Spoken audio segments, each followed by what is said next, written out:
Del Evangelio según San Mateo, capítulo 13, versículos del 24 al 30. En aquel tiempo, Jesús propuso esta otra parábola a la muchedumbre. El reino de los cielos se parece a un hombre que sembró buena semilla en su campo. Pero mientras los trabajadores dormían, llegó un enemigo del dueño, sembró cizaña entre el trigo y se marchó. Cuando crecieron las plantas y se empezaba a formar la espiga, apareció también la cizaña. Entonces los trabajadores fueron a decirle al amo: «Señor, ¿que no sembraste buena semilla en tu campo?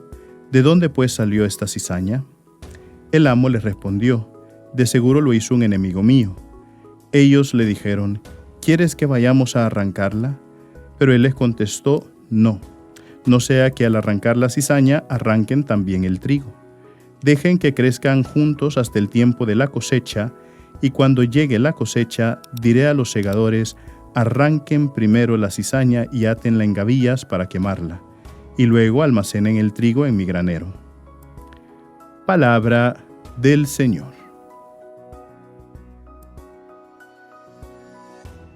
Queridos hermanos, el día de hoy estamos con esta nueva parábola, que es la parábola del trigo y la cizaña. Viene el amo del campo, siembra buena semilla. Entonces estamos ya desde aquí diciendo, está haciendo algo que va a producir buen fruto. Independientemente lo que esté alrededor, independientemente lo que se siembre también, lo que va a producir son buenas espigas con buen trigo, ¿verdad? Pero sabemos que el demonio, que nunca quiere ver bien las cosas, siempre va a poner en el corazón de alguien que se convierte en el enemigo de los demás. Hablando con una persona un día, veíamos que uno de los pecados más dañinos hacia el otro es el pecado de la envidia. Y no es por gusto que la envidia sea un pecado capital. ¿Por qué la envidia es un pecado capital junto con la ira, con la lujuria, con la soberbia, con el orgullo? Es porque esos pecados echan raíz en el corazón. Los pecados pueden ser veniales, pueden ser graves, pueden ser capitales. Un pecado venial es un pecado que nosotros vemos que no tiene una consecuencia tan grande.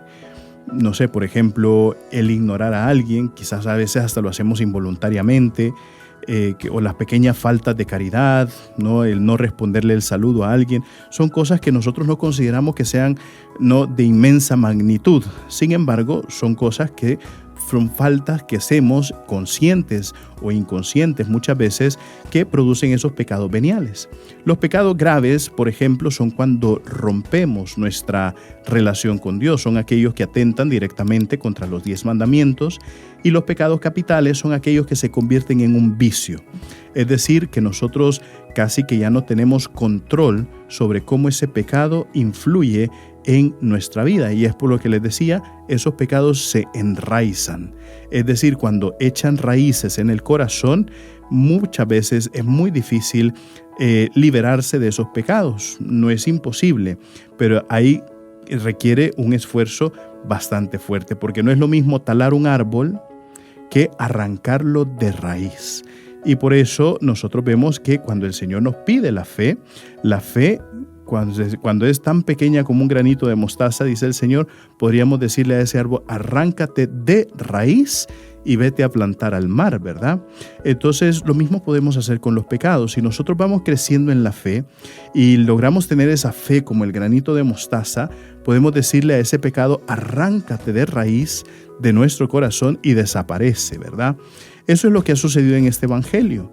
O sea, el evangelio ha visto el enemigo que viene movido por la envidia. Y a veces, queridos hermanos, eso es un peligro, porque cuando nosotros nos movemos por la envidia, ignoramos voluntariamente, es decir, no queremos ver lo bueno que está haciendo la otra persona, porque simple y sencillamente nosotros lo que queremos es hacerle el mal.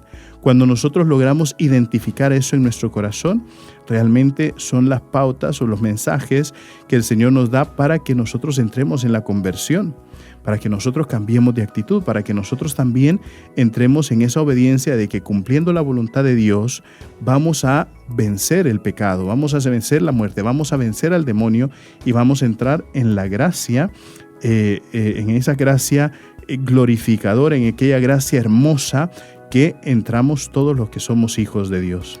Recuerden, mis queridísimos hermanos, nosotros somos lo máximo para Cristo. Así sea.